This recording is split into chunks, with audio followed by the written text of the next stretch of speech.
ಈ ಪ್ರಕರಣದಲ್ಲಿ ಹಲವು ರೀತಿಯಾದಂಥ ಹೇಳಿಕೆಗಳನ್ನ ಬೆಳಗ್ಗೆ ಒಂದು ಕೊಟ್ಟರೆ ಮಧ್ಯಾಹ್ನ ಇನ್ನೊಂದು ರೀತಿಯಾದಂಥ ಹೇಳಿಕೆಗಳನ್ನ ಕೊಟ್ಟರು, ವ್ಯತಿರಿಕ್ತ ಹೇಳಿಕೆಗಳನ್ನ ಕೊಟ್ಟಿದ್ದಾರೆ. ಯಾರು ಏನೆಲ್ಲ ಹೇಳಿದ್ದಾರೆ ಅನ್ನುವಂಥದ್ದನ್ನ ನೋಡೋಣ. ಸುಳ್ಳು ಹೇಳಬಾರ್ದು, ಯಾವತ್ತೂ ಸುಳ್ಳು ನಡಿಬಾರ್ದು. ಇವತ್ತು ನಾಳೆ ನಾನು ಸಾಯಬೇಕು, ನಾಳೆ ನೀವು ಸಾಯಬೇಕು. ಒಬ್ಬನ ಮೇಲೆ ಸುಮ್ಕೆ ಹೇಳಿ ನಿಷ್ಠುರಾಗಿ ಮಾಡಿದ್ದೆ, ಅದು ಯಾವತ್ತೂ ದೇವ್ರ ಮೆಚ್ಚಲ್ಲ ಸರ್. ಬಂದು ಕರ್ಕೊಂಡೋಗಿಲ್ಲ, ನಮಗೂ ಗೊತ್ತಿಲ್ಲ. ಕರ್ಕೊಂಡೋಗಿ ತೆಗೆದುಕೊಂಡು ಲೋ ಬಿ ಪಿ ಆಗಿತ್ತಲ್ಲ, ಸಡನ್ಲಿ 10 ನಿಮಿಷದಲ್ಲಿ ಪ್ರಾಣ ಬಿಟ್ಬಿಟ್ಟಿದ್ದಾನೆ. ಆ ಪ್ರಾಣ ಬಿಟ್ಟಿದ ಮೇಲೆ ಬಾಡಿ ಆಸ್ಪತ್ರೆಗೆ ಇದ್ದಿತ್ತಲ್ಲ, ಅವಾಗ ನಾವು ನೋಡಿರೋದು ಹೋಗಿ ಪರಿಹಾರ ಕೊಡಿ ಸರ್ ಅಂತ ಹೇಳಿ ಕೊಟ್ಟಿದ್ವಿ.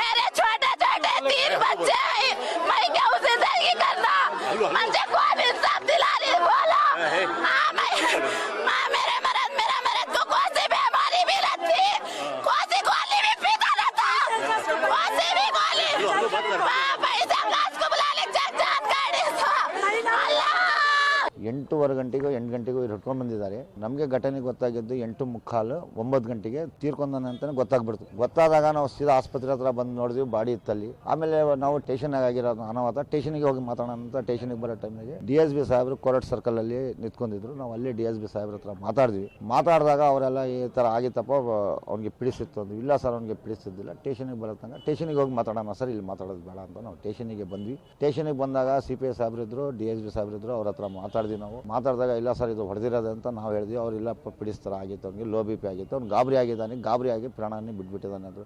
ಇಲ್ಲ ಸರ್, ಆ ಥರ ಆಗೋಕ್ಕೆ ಸಾಧ್ಯನೇ ಇಲ್ಲ. ಆ ಥರ ಹೆಂಗಾಗ್ತಿತ್ತು ಸರ್? 1000 ಜನ ಹಿಡ್ಕೊಂಡು ಬರ್ತೀರಾ, 1000 ಜನಕ್ಕೆ ಬಿಡ್ತೀರಾ, ಆ ಥರ ಆಗಕ್ಕೆ ಸಾಧ್ಯನೇ ಇಲ್ಲ. ಅದೇನಂತ ತಿಳಿದಿಲ್ಲ, ಲೋ ಬಿ ಪಿ ಅಂತ ಹೇಳ್ಬಿಟ್ಟೆ, ಅದು ಹೇಳಕ್ಕಾಗಿಲ್ಲ. ಇವ್ರು ಎಲ್ಲರೂ ಸತಾಸ್ಕೊಂಡ್ಬಿಟ್ರು. ಅದೇನಂತ ಕನ್ಫ್ಯೂಸ್ ಆಗಿಲ್ಲ, ಲೋ ಬಿ ಪಿ ಅಂತ ಹೇಳ್ಬಿಟ್ಟು ಅಷ್ಟೇ ನಾನು ಹೇಳಿದ್ದು. ಮತ್ತೆ ನನಗೆ ಮುಂದೆ ಏನಂತ ಇದಿಲ್ಲ. ಇದು ನನಗೆ ಮಾತಾಡೋಕೆ ಅವಕಾಶ ಕೊಟ್ಟಿಲ್ಲ. ಎಲ್ಲ ತೆರೆ ತಿನ್ಬಿಟ್ರ. ನನಗೆ BP ಜಾಸ್ತಿ ಸೇರ್ಬಿಟ್ಟಿದೆ. 370 BP ಸೇರ್ತಲ್ಲ, ಆ BP ಕಂಟ್ರೋಲ್ ತಗೊಳಕಾಗಲ್ಲ ಸರ್. ಅದರಿಂದ ನನ್ನ ಏನ್ ಮಾಡ್ತೆ, ನನ್ನ BP ತಗೊಂಡೋಗಿ ಅವನಿಗೆ ಎತ್ತ ಹಾಕ್ತಿ. ಅವ್ರು ಕರ್ಕೊಂಡು ಹೋಗಿ ಹೊಡೆದೇ ಸಾಯಿ ಕುಡಿಸಿದ್ದಾರೆ ಸರ್ ಇವರು.